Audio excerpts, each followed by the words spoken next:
I recently finished How Big Things Get Done by Ben Flyvbjerg and Dan Gardner, and today I would just like to share my thoughts and opinions of this book, what I like about it, and also make some recommendations of who I think it would be best for and who would get the most out of it. Now, I do just want to briefly touch upon what this book is all about without giving away too many spoilers.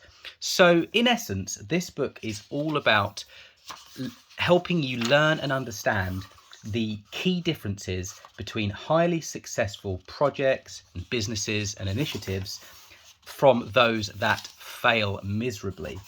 So it explains some of the common errors that big businesses make and some of those kind of monumental project failures. And it also provides research-based principles to help businesses or institutions or even projects help, those to be avoided. Now, it's all about the principles, and it's a data-focused approach. And really, if I could break it down, it's all about what makes projects truly successful. So what did I like about this book? Well, firstly, I found it really, really interesting and engaging. It was one of those books I picked up and I just didn't put down. I really, really like the way it's written.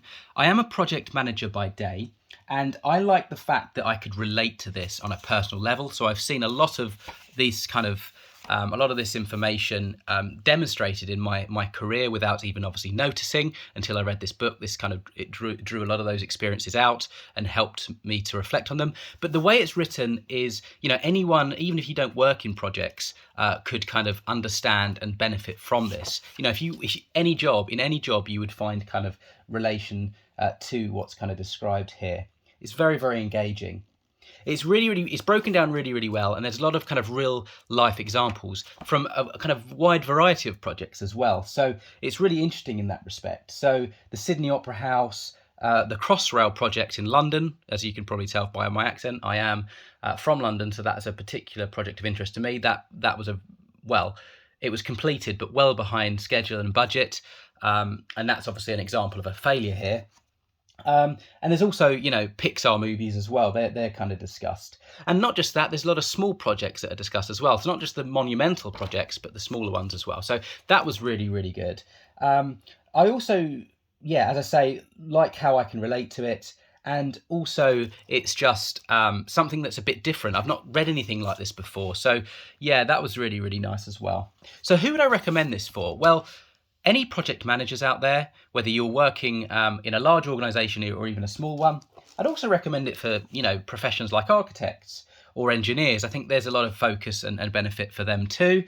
And also, I think anyone who needs or works in a, run your own business. If you kind of run your own business, I think this would be beneficial, and especially if you're building a team or wanting to build a culture. And anyone who kind of works within a hierarchy. So, that could range from politicians through to kind of other professions as well. I think there's just so much to learn from this. It was a really engaging read. And overall, I would strongly recommend How Big Things Get Done by Ben Flyvbjerg and Dan Gardner.